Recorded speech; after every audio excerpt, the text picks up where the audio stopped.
Thank you. Good afternoon. I hope you guys are energized by that AI discussion and pivoting a little bit to D2C consumer brands. I'm personally very excited about this panel. I think all my fellow panelists here are pioneers in building large consumer-focused brands, not just in Indonesia, in fact, regionally, and in your case, even going global.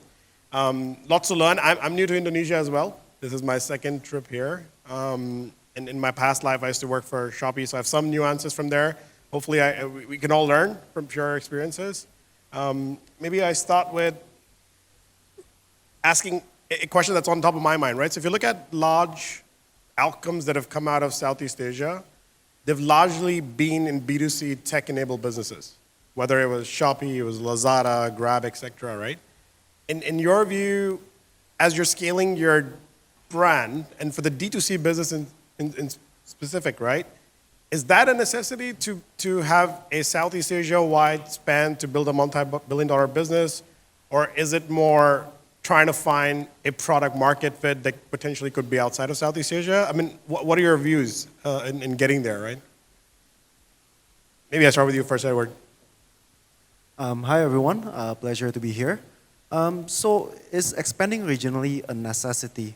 In my humble opinion, if you are from Indonesia, which is already large enough, I don't think you should expand regionally just for the sake of enlarging your total addressable market. You should only expand regionally if you are already at scale and you have the vision to do so. Like for example, in Kopi Kenangan, since day one, since our earlier interview, we always say that we are from Indonesia to the world, and we envision to export Indonesian coffee not as a commodity but as a brand. Therefore, it is a part of our plan. But even when we decided to expand regionally, we only do so after we are at scale. I think we were around 1 trillion rupiah in revenue when we have decided to enter Malaysia, and we enter Malaysia first and the only country because we realized that the opening cost in any country is quite significant, meaning that you need to hire your people, you need to hire a local, you need to do marketing costs because you are nobody in your next country, and then obviously you don't get the same economies of scale as you get in your original country. Like for example, in Kopi Kenangan, we have one of the cheapest milk price in Indonesia. We have one of the cheapest packaging costs as well in Indonesia because we have the scale of selling 6 million cups per month, right? So therefore, we enjoy that economies of scale. But obviously, if you are a new country, like in this case, Malaysia, it is not the case. You need to restart. You don't have the scale anymore. So therefore, if there's your vision, you should do so only after you are large enough. If you are a small startup and you try to go global, I think it is almost, I would say, suicidal to do so because it's just expensive to open anything new in any country. You're restarting, essentially. Your views, Chris? Yep. Hello. Hi, everyone. So I think similar with what Ed mentioning, right? I think if the question is to build a billion-dollar startup, I think if you look at the market size, then the answer, because we are Indonesia, then the answer may be not because as we all know, Indonesia has the largest market in these regions. But I guess it also depends on the industry as well. It depends on how is the vision of the company, like what Ed mentioned earlier as well. I think the other part that is also quite important is to see how is the synergy between what we have built in the first country compared to the potential, and then also the benefit when we are leveraging the scale on the other country. Right? In our own case, I think when we start to expand to Vietnam, the only reason back then for us to go there is that we have managed to build the skill, and we also managed to build the whole infrastructure that is needed in order for us to expand to other countries. And then on top of it, I think the other interesting part from our industry is that we do have some similarity in terms of the brands that we sell, right? Because the brands that we sell in Indonesia, most of them, they are also international brands that also have some presence in Vietnam. So by leveraging this relationship, it's also much easier for us to get a head start over there. So instead of like we need to, unlike many other startups that when they come to the country, they may need to, quote unquote, to build a presence by spending a lot of marketing money. In our case, we're just lucky that we already have these kind of like brand partners that help us in terms of setting up the first groundworks. because we have we have been the partners in the biggest market in the region, right? So then when we expand to the Vietnam, we do have a lot of support from our brand partners, and that's actually really helps. So yeah, and then the other part that I think is also very important is that when we think to expand to another market, even though the potential or the market segment is really big, but the other part that is quite important is that we need to ensure that our business in the main market is sustainable. Because otherwise, if you have kind of like burning in the two pockets, then it's going to be kind of like hard, especially in a situation sometimes, because in a startup sometimes it can be good, sometimes it can be bad, right? So I think that is some of the points that we use in order for us to as a framework of thinking when we want to expand to another country. So one thing, I mean, I love the fact that you're doing a partnership-led expansion strategy, right? So you lend on partners who trust you in the market, they know your business model, they know your line of thinking, and then like, okay, well, fine, we'll partner with you in the new market. In your particular business model, which in my opinion is a content, community, commerce, sort of a flywheel, what comes first? Are you going to go and identify the content creators in that market? Are you going to find the community first and then enable commerce? So when you're juggling between these three cohorts within your business, which one do you take the lead from? I think it really depends on the situation of the country that we are expanding to, right? Because I think as an ecosystem, we are pretty complete in Indonesia as our home country. But when we are thinking to expand, for example, to Vietnam, right? The first thing that we look is like what kind of the needs inside our ecosystem that is still lacking in the country. And then what is another part of the ecosystem that may be not suitable for that country as well. So in our case, actually for Vietnam, when we first thinking to expand over there, we see the lack of the retail store for beauty. So I think that is quite clear as well, because for some comparison, some of the numbers of the retail stores for beauty in Vietnam is much below Indonesia, right? Even though, let's say, compared to Indonesia, it's already much below Malaysia and Singapore. So if you think, so that's quite clear that I think the first point for us that we can leverage is from the retail perspective. From the content perspective, since we have more than 6 million reviews in our platforms, and then the other good part about our industry is that the reviews are quite global. So let's say the L'Oreal lipstick that people review in the US, as long as they're talking to the same on the same SKU, it will be the same L'Oreal lipstick that people use in Southeast Asia, right? In all the countries, in India as well as in China, right? So it means like actually the review is can be translated. So what we do when we first start to Vietnam, we also start to translate our reviews, and then from there I think it's much easier for us to start as well. But maybe if let's say if we thinking about Thailand, right? You come from Thailand, so you know that in Bangkok we don't need another beauty store. There's a lot of beauty store already over there, right? But then one thing that I see lacking off from the Thailand is because of there's too many choices. Actually, the choices is much more than what the customer needs. At the same time, there is too many retail stores offering, so it's more like there's much more supply than demands. But there is none. There is no quote unquote the kind of like a content community that can bring them together. So let's say if we ever want to go to Thailand, the approach will be very different with our approach when we go to Vietnam. Got it. Super clear. And I think I resonate with that, right? I mean, in Thailand, particularly in the beauty space, the competition is tough, and offline isn't giving up.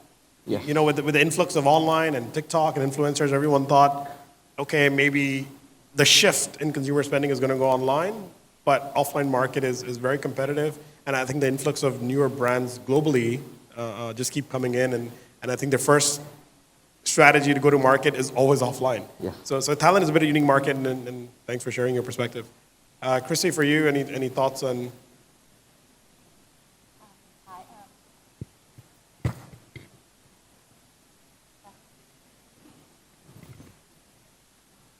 Okay, so for us, right, cloud, I think it's a bit different because, I mean, for industry like fashion and apparel, the industry is really, really fragmented. It is almost impossible for you to see a brand dominating more than 5% of a single country. And instead, you'll see a small market share distributed across the global market. I mean, this includes Zara and Uniqlo, by the way. And adding to that, we know that our targeted demographic is more towards the premium end. So I see there is a necessity for us to expand the market globally, especially to the higher income economies. Makes a lot of sense. I think given the diversity of your categories, from I would say largely CPG retail to health and beauty and fashion, and for me, we largely invest in early stage companies. And as an early stage investor, we're looking at, yes, the TAM is big enough, right? But tell me how you can win your market. If the TAM is, let's say, all over Southeast Asia, $10 billion, tell me Indonesia is how big, and that's where you're going to start, right? I think one thing I wanted to learn from your experiences as founders, when you've already done a lot of hard work, I think most of you started around 2017, 18 timeframe, and over the course of 7 years, a lot of hard work done to capture one market, make it sustainable, like you mentioned, unit economics make sense, positive cash flow, and then you're thinking, well, have I really captured that TAM I mentioned 7 years ago? What inspires you to go to your second and third market? Is it investor-led? Because you owe that responsibility to your investors to fulfill that promise? Is it your personal aspirations? Well, I've gone this far and I have to keep going? Or you feel it's more obligation to the company and your people beyond the investors? So just want to get some thoughts on what keeps you driving to keep growing and expanding in different markets. Edward, I start with you first. So I think as mentioned, for Kopi Kenangan, it has always been our company's vision from Indonesia to the world to go to our second and third market, right? And as mentioned earlier as well, right? It is a matter of resource. I think if, for example, if you have 1 trillion of revenue, and then if you have to spend 10 billion to enter your second market, okay, it makes sense, right? But then if you have, for example, the other way around, if you have 10 billion of revenue and then you have to enter a second market, spending another 10 billion, then it doesn't make quite any sense, right?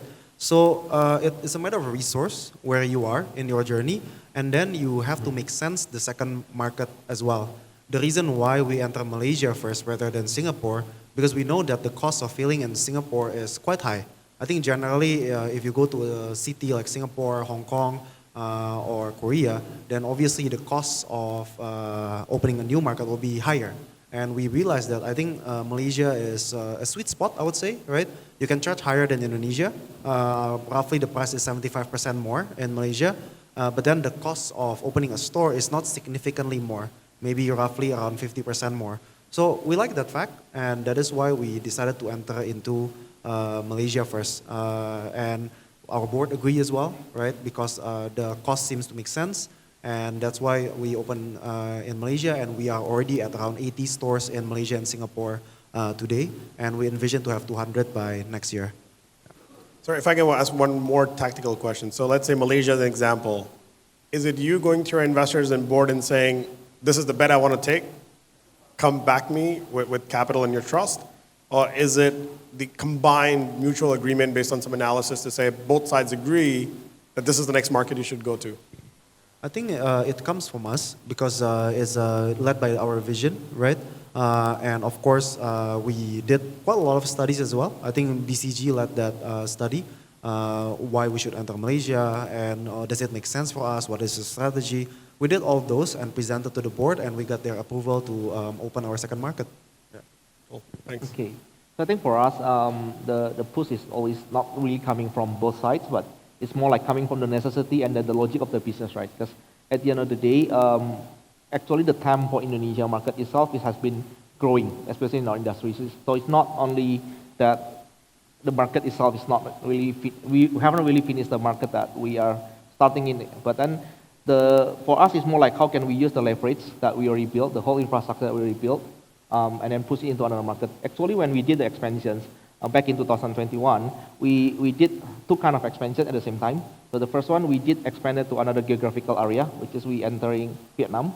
But then this is only can happen because we have a sustainable business model that running in the country. And then at the same time, we have built the whole tech infrastructures as well as, all of the retail business model that we have, right? So, and then also the community and then the content. That's why when we export there, actually, we are not really starting from scratch. And then added with the support from the brands around us, like when we first launched over there, we have more than 150 brands supporting us. So, and of course, all of this relationship is coming from the leverage that we have in Indonesia, right? And this happened exactly in the middle of pandemic. Means like the expansion is happening through Zoom. So none of the my team in Vietnam can come to Indonesia, and none of the team from Indonesia can go to Vietnam. So it's really happening in such a unique way. And then the second expansions that we did at that year as well is that we also expanded ourselves into another industry. So from the beauty and personal care, we also now in mom and babies as well. I think this is also we use the same business logic where we try to leverage the whole infrastructure that we built. At the same in Indonesia, especially in Indonesia, right, we have a lot of customers that, of course, since we are Sociola, most of our customers are women, right? And then most of them by now, because we started 9 years ago, either they become mom or they are about to become mom. So then leveraging the trust that we have built along this time, then it makes sense for us to enter in the industry because mom and babies industry also have the same trust characteristic like beauty and personal care, right? And at the same time, we are leveraging our store networks that we already have. Of course, the tech infrastructure is also very important. So that is actually one of the business logics that we use when we decided to push this expansion button. Yeah, I love that idea, tying up your business to consumers' life journey, and then each step of the journey, you have a product or a solution for what they need next. I think that makes a lot of sense. Right. Yes, I think in our case, like for expansion to another geographical area, it's more like adding more our customers' numbers, right? But then in the expansion to another business unit, it's more like for us to increase our LTV for customers. Yeah. Christy, your views on Yeah, aspirations, investor-led, tailwinds, what factors drove you to expand? I guess it's a bit of mix because I remember it feels like yesterday when we first started this company in my partner's garage. We always dreamed that Cloud can be a multinational brand someday, a brand that you'll see all around the world. Wherever you go, you'll see people on the street wearing Cloud, or you'll see our store left and right? So I would say it was from the founder aspiration to be globally minded from the start. But however, it was just fast track our international expansion because the pandemic that happened actually in 2020 because it was a very, very scary moment for us. So we know that we had to diversify our market in order to produce a more stable revenue. And now we are really thankful because of that decision, we can actually grow bigger in the difficult times. One thing I like about your business, in contrast to, let's say, Edward and Chris, is you're not focused on hyper-localization per market, right? I mean, the way we were discussing earlier, you're an Indonesian brand with a global appeal sort of mindset and ethos in your company. And when you think about customer acquisition in the US, in Europe, in Singapore, are there any particular strategies you look at? I mean, are you looking at similar partner-led strategies, and how do you navigate that? Okay, from my experience, I think one of the easiest way to understand a specific market is through their culture. I mean, this include pop culture, the interested of the targeted demographic, because with just one simple perspective, we actually can gain a lot of information, like what's their spending habit look like, what their priorities, and what makes them tick. And for example, from a design standpoint, we realized that we women, in Southeast Asia, we have a big interest in K-pop and K-drama. So the celebrity fashion style do influence how we dress up. And not only similarities, we can also see the differences between the market. I mean, for example, like Singaporean people, Singapore is very hot, right? And they do walk a lot. So our customer in Singapore, they do prefer something that is more airy, with a thin fabric and a dress that is sleeveless. It's so different with people in Indonesia where we spend so much time in the car because of traffic and in the mall. So we prefer something that is more cozy. And so yeah, you can replicate this thought of process not only in design standpoint, but also in marketing and so on. Thanks. The other question I have in mind, so I think you guys mentioned pandemic as a catalyst. It was a scare for everyone, but it added some tailwinds to a lot of businesses. And during that time, I think we saw a lot of Southeast Asian companies, a few that I was part of, to have global aspirations, right? Expand into Europe. In the case of Shopee, I was involved in Shopee India business and so on.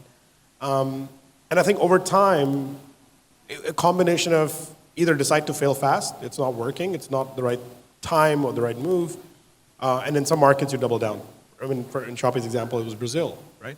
So for you guys as founders, when you go into this first, second market, I mean, or the second market after your first home turf, what are some of the tactical signals you pick on what to experiment and fail fast on? And if you can share an example, would be even better. And what do you double down on? So I think for Kopi Kenangan, we always set a budget, right, to open the first 5 stores. And the 5 stores need to be in different archetype. For example, I think our first 5 outlets in Malaysia were in KLCC, My Town, Sun Pavilion, and one shop house. And yes, and I think one more mall, which is near residential area. So everyone has a different market, just to test the market. And then even before opening, we did, I think, 3 rounds of FGD. In fact, every market that we entered into, we make sure that we do FGD to make sure people resonate with the menu. The price is not too expensive, and then most importantly, they like the taste. So after doing that FGD and open in 5 markets, and generally if you can do more than 200 transactions per day, then it's a go. We should open the next plot of stores. And I think the second phase was opening 35 stores, right? And then we took a pause. I believe during fasting period this year, during Raya, we paused all store expansion. We gather all the data, we see the store economics, and we see how can we improve further. And then we go to the board again. We went to the board, and they like what they see, and they gave us the go-ahead to open 100 stores, right? So it's everything is in stages, right? We cannot just all in from one go, right? You need to do small experiments and then become bigger over time, and then eventually, and of course, in the case that it doesn't work, you should just fail fast immediately. So you minimize your damage in a way. Yeah. Got it. And you think the cost of that expansion, do you have to justify returns over a certain period of time, or profitability, or unit economics, or these are more a bit of a long shots where you align on a 2-year horizon, and then maybe if you do sub-experiments, if it doesn't work, that's when you retract. And any thoughts on that? So I think it's slightly different for different businesses, but I would say in our case for F&B, I think from the first 5 stores, especially if you open in top tier mall, you will already know whether you have the product to market fit or not. And if you don't, you should just get out, right? There's no point in wasting time and money in a market that you won't do well anyway. So that is why you should always do it in stages, and you should fail fast rather than doubling down every time. Yeah, it's different for different businesses. Yeah. No, but I think my takeaway is there's metrics from day one. Yeah. I mean, and it's quantifiable, right? Quantifiable. 5 stores. If it's not going to work, certain location doesn't work, certain demographic doesn't work, I'm going to shut it down. Yeah, and to be fair, from the first 5 locations, 1 failed actually, which is the one in Jalan Tun Perak. But then we see that, okay, but the other 4 stores are doing really well, right? That is why we make sure that we have 5 different archetypes catering to 5 different customers, right? But then if all 5 stores is in, say, for example, SCBD, then what's the point? It's the same market, right? So you need to be mindful, you need to be strategic, and you need to test and learn. Okay. I think when we came to the decision of expanding to another country, this is the kind of decision that somehow it's not going to be easy for us to pull back, right? So this is not something that we can experiment a lot. This is something that we should give it a lot of thoughts, and definitely maybe use some surface, do a very deep study before you make the decisions. And I think it's quite clear before we enter any market that we need to see the potentials as well as the commonalities, as well as the difference between what we have in the country and then what kind of resources that we can leverage. And then on top of it, the other part that is super important is that you need to have your own business in your home country running sustainable, because otherwise then it will just become a distraction, right? Because always any new market, it will be going to be super small, like in terms of the revenue contribution, profitability is going to be a while, right? So we need to subsidize the market until it can become on its own. So I guess from our perspective, this is not something that we can do experiments and we can do the fail fast kind of game. Unlike, if I give some examples that the other games that we can play even in a bigger scale, but it's actually much safer, and then this is more like a decision that we can also track back is when we are expanding ourselves from online only to become offline. So before pandemic, actually we only have 2 stores. And then the end of 2022, we expand ourselves from 2 stores to become 50 stores. And so all the expansions happening between 2020 and 2022, right? So that was kind of the things that we doubled down.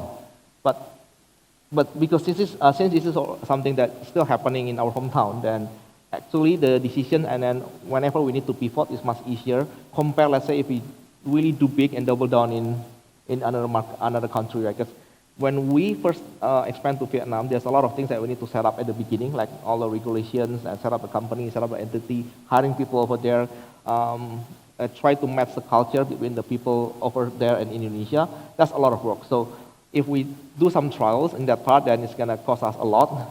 And all of those investment, actually, we can utilize it even much better in Indonesia, right? So in that case, so what we do is we have done a lot of study, and then there's a lot of similarity, and then we know that we can do it in the market because of a lot of potentials, and not only potential, but also the leverage that we have. So, and then only by then we decide to go there, and once we go there, then I think we should do all the best in order for you're us to all be in. able, yeah. No, I love the fact that you mentioned, you derive commonalities and differences before you go into market. And you mentioned culture a couple of times, right? Just one question in that line of thinking. When you say culture and you're thinking about, let's say, Vietnam, how do you establish that culture? Are you sending your lieutenants with that cultural synergy from Indonesia? Or you're trying to find a country manager in Vietnam that you think will be a good culture fit? So, I mean, because culture is sort of leadership driven in sort of startup mode, right? So how do you define that culture in a new market? So I think it's for us it's a bit irrelevant for now because when we expand over there, it just exactly happened in the pandemic, right? So none of the people from Vietnam can come to Indonesia, vice versa. None from Indonesia can go there. So, but I guess that's not going to happen anymore. Hopefully, finger crossed, right? Because that's definitely not the ideal situation for us. And you're right in a way that for the first 2 years of our establishment, actually we do see a lot of problems coming up because of the difference in the cultures. Not only the language barrier, but also the way that we do things, the way that we think, the way that we make an approach on solving a problem, right? So I guess that's only can be solved after the border is really open. Like for now, yes, definitely we have a lot of like cross collaborations. Like we have some Indonesian people working over there in Vietnam, and then we do have a lot of Vietnam people also working in our Indonesian office as well, in order for us to be able to collaborate better. And then we also centralize a lot of things, which we cannot do before during the pandemics, which also even increase our leverage in terms of like optimization of our resources. Christy, any views on that? On failing fast or doubling down? Any specific examples? I think from my experience, there are 3 things that very much helped me in the process. The first one is we need to understand like expanding globally is like leveling up from swimming in a pool to swimming in the ocean. So we need to understand and strategize very, very carefully. And also we know how we are going to monetize the new market sustainably, but also profitably. And for our case, like we use a creative marketing approach and cute pop-ups while directing our customer to shop online. Because in that way, we don't have to rely that much in brick and mortars because it is so expensive, right? And the second thing is we need to be very flexible and attentive in strategy because there is no 2 market is exactly the same. So you need to quickly understand what strategy works and what doesn't. And the last thing is, this is very important, I think, to let go of your ego. When, for some reason, if your strategy doesn't work, you have to retreat quickly. And don't fall for the gamble fallacy because it never ends well. I love that answer. Don't fall for your ego. So you're saying part of building a fail fast culture is you as a founder letting go of that ego that could stem from your research, could stem from your aspirations for that market. And once you let it go, you're okay to fail fast. Yeah, yes, I think, well, at the end of the day, we are here to make money, right? Profit was so why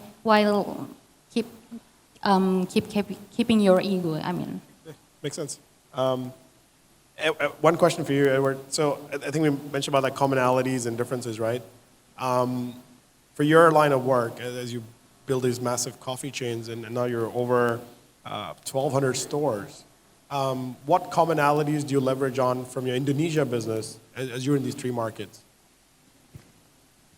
So I would say, interesting fact, in Kopi Kenangan Malaysia, there's no single Indonesian working there.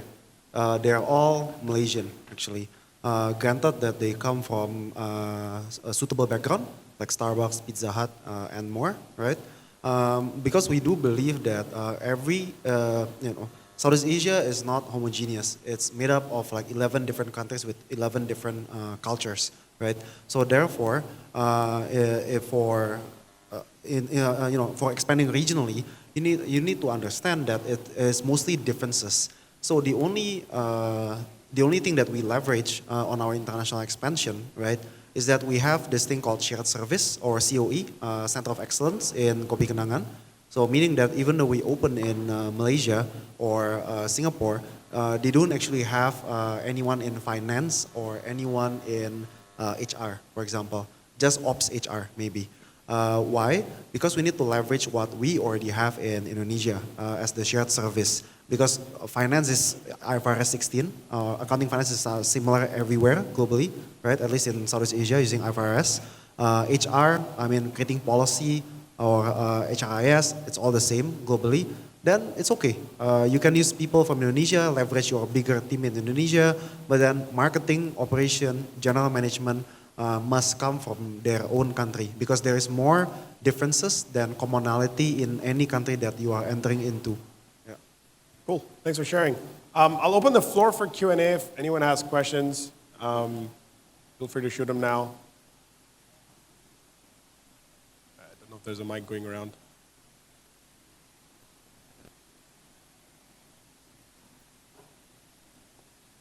There's a person in the front, if you could pass the mic.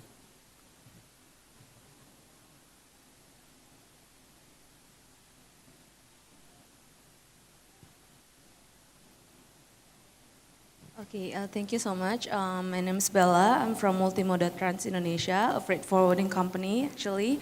I want to ask a question for Edward.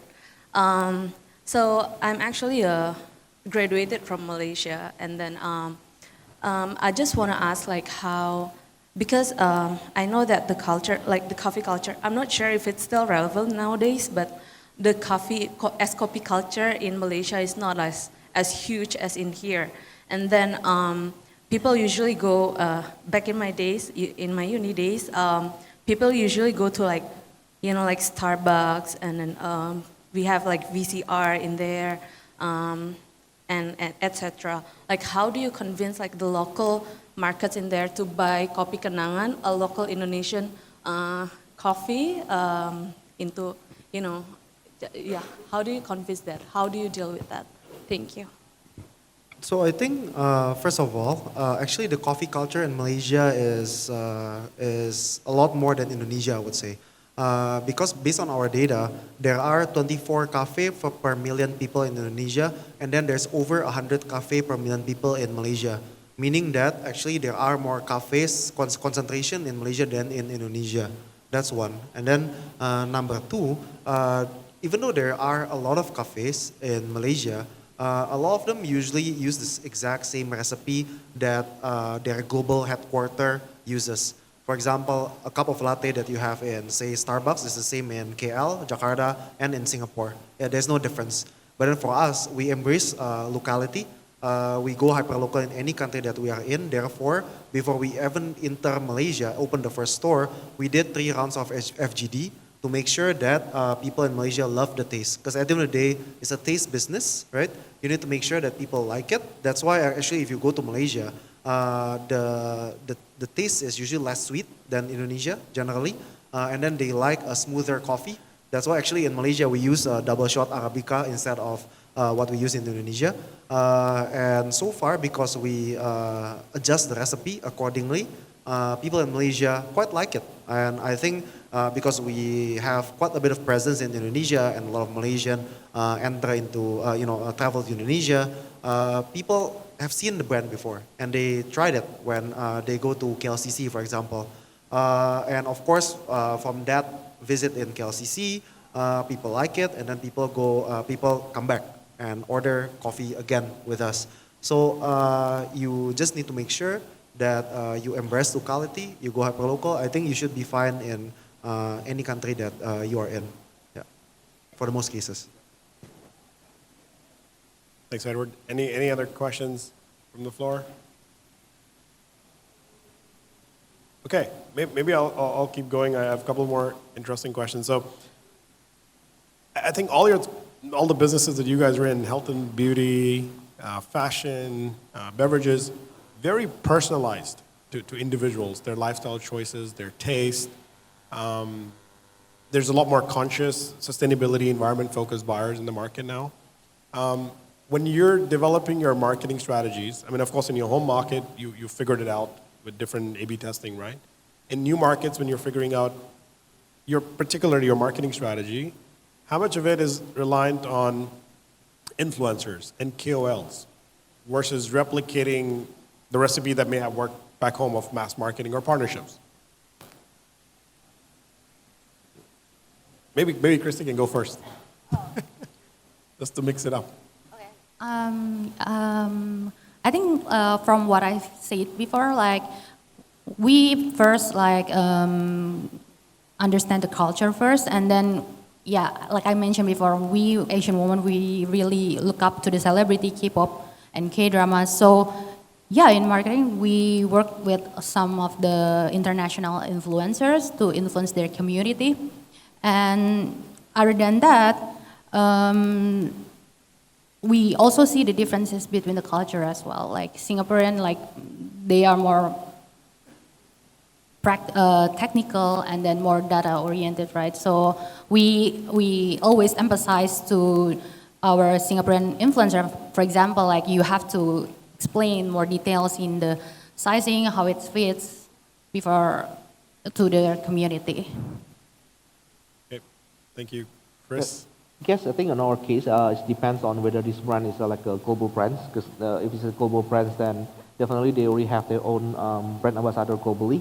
So then we should use the same guidance that they have across the country. So we just recycle the materials basically. But then I think most of the case, we always need to have a localization as well. This is not only talking about across the country, but as well as like, let's say even inside Indonesia, right? The cultures that for the big cities like Jakarta will be very different with the culture in a small city.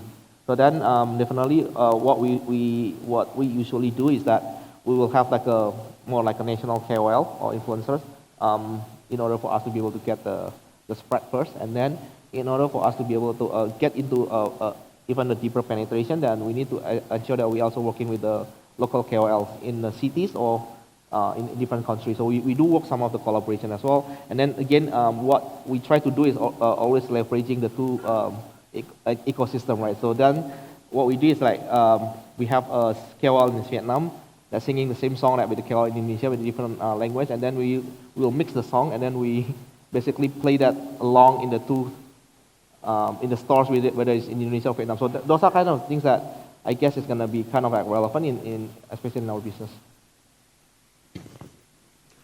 As a D2C company, it means that you have both offline and online presence. Therefore, for us, actually, the first medium of marketing is to make sure that you are in a good location. So I think I heard this from someone in the US before, actually CEO of Shack Shack. First Shack Shack is in Central Park, right? Because he believes that good location is the best CAC, right? The best customer acquisition strategy. So therefore, our first location is at the MRT entrance of KLCC, right? I think that still remains to be our best location in Malaysia, right?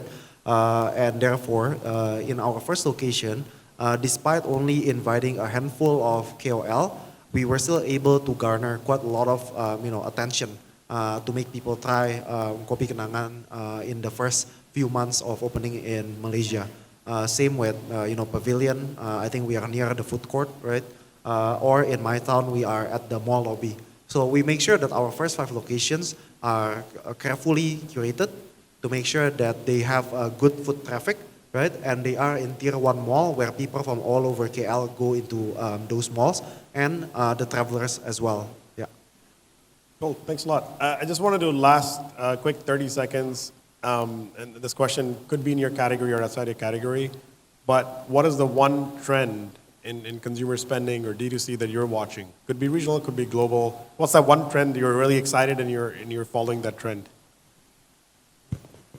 Where do you want to go? I think the one very interesting trend that we are seeing, especially inside Kopi Kenangan, is the rise of Tier 2 and Tier 3 cities, right? In fact, in some of our Tier 3 cities, the SSSG last month was as high as 40 to 50%. So it seems like Tier 2 and Tier 3 cities are consuming better, at least product like ours, at our price point. So that is why I think going forward, Indonesia goes well beyond Jakarta. And you need to capture deep into Indonesia to make sure you realize the full total addressable market of Indonesian consumer landscape. Yeah. That's actually very expanding. So your TAM is expanding faster than you expected. I guess I think we do have exactly the same view like Ed.